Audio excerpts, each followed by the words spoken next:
यहाँ पर आज हम यह देखेंगे कि अंश और हर, घात छोड़ दे अगर, तो अंश और हर में एक का अंतर हो तो शेषफल कितना बचेगा। तो इसके पहले हम कुछ नियम देखेंगे। यम की घात n अपान m माइनस 1। अगर अंश घात को हम छोड़ दें तो m बटे m माइनस 1 होगा, यानी अंश से हर एक कम होगा। इस केस में शेषफल हमेशा एक बचेगा, n का मान सम संख्या हो या विषम संख्या हो। n का मान चाहे सम संख्या हो या विषम संख्या हो तो शेषफल एक बचेगा। दूसरे केस में m माइनस 1 की घात n अपान m हो, इसमें शेषफल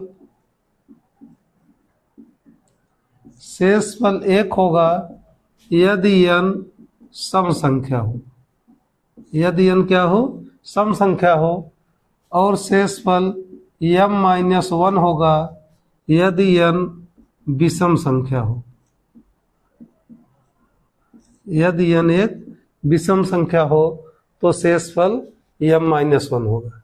इस नियम के आधार पर हम देखेंगे कि 12 की घात 100 बटे 13, यानी यहाँ पर 12 और हर क्या है 13 है, तो यह नियम लगेगा, यानी इसमें शेषफल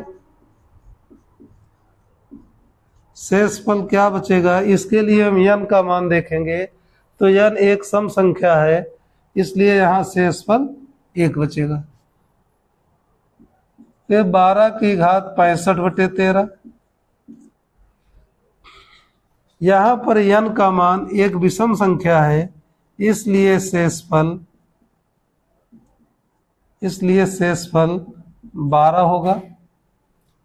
फिर है कि अगर 13 की घात 100 बटे 12, इस केस में 13 की घात 100 बटे 12 शेषफल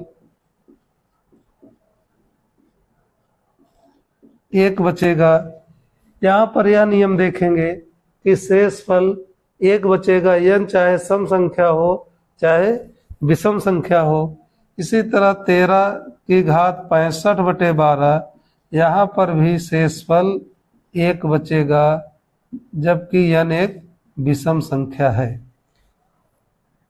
तो इसमें आप बड़े आसानी से शेषफल निकाल सकते हैं। बस कुल मिलाकर के इसमें 3 कंडीशन हुई कि अगर हर कम है तो शेषफल हमेशा एक ही बचेगा, अगर अंश कम है तो शेषफल एक बचेगा, या जो अंश की वैल्यू होगी वह बचेगा।